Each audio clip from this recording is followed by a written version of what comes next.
களவாடப்பட்ட திருச்செந்தூர் முருகன் சிலை திரும்பி வந்த அதிசய கதையைத்தான் நாம் இன்று பார்க்க போகின்றோம்.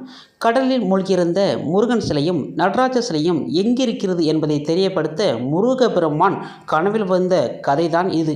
அது மட்டுமில்லாமல் திருச்செந்தூர் முருகப்பெருமான் நடத்திய திருவிளையாடலை பற்றியும் நாம் இன்று பார்க்க போகின்றோம். அதற்கு முன்னாடி நீங்கள் நம்ம சேனல் புதுசுனா மறக்காமல் நம்ம சேனலை சப்ஸ்கிரைப் பண்ணுங்கள், லைக் பண்ணுங்கள், ஷேர் பண்ணுங்கள். வாங்க கதைக்குள்ளே போகலாம். 1648 திருச்செந்தூர் முருகன் கோயில் டச்சுக்காரர்கள் கட்டுப்பாட்டில் இருந்தது.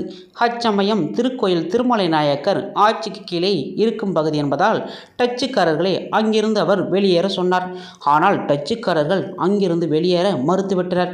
இதனால் திருமலை நாயக்கருக்கும் டச்சுக்காரர்களுக்கும் பெரிய போர் நடைபெற்றது. இதனால் பயந்து போன டச்சுக்காரர்கள் திருச்செந்தூர் முருகன் கோயிலிலிருந்து வெளியேற முடிவு செய்தார்கள். அவர்கள் அங்கிருந்து போவதற்கு முன்பு இக்கோயிலில் உள்ள மூலவர் முருகன் சிலையும் நடராஜ சிலையும் தங்களோடே கடத்தி செல்லப்பட்டன. டச்சுக்காரர்கள் கப்பலில் சென்று கொண்டிருந்த போது பயங்கரமான மழையும் புயலும் ஏற்பட்டது. இதனால் கப்பலை கவிழ்ந்துவிடும் நிலை ஏற்பட்டது.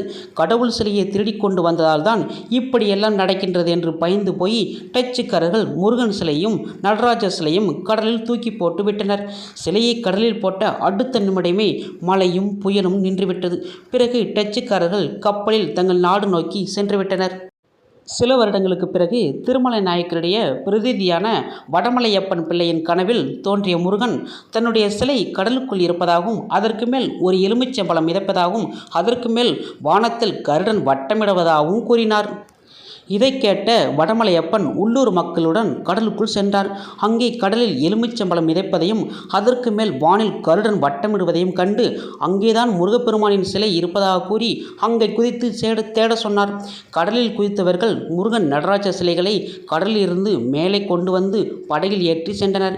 பல வருடங்கள் முருகப்பெருமானின் சிலை கடலில் இருந்ததால் உப்புத்தன்மையால் சிலையின் அரிப்பு ஏற்பட்டு அதனால் உருவான சேதத்தையும் இன்றும் நாம் காணலாம். கிபி 1653 நடராஜ சிலையும் முருகப்பெருமான் சிலையும் கோயிலுக்குள் கொண்டு வந்து கருவறையில் சேர்த்து குடமுழுக்க செய்யப்பட்டது என்பது இன்று வரை மிகப்பெரிய வரலாறாக குறிப்பிடுகிறது.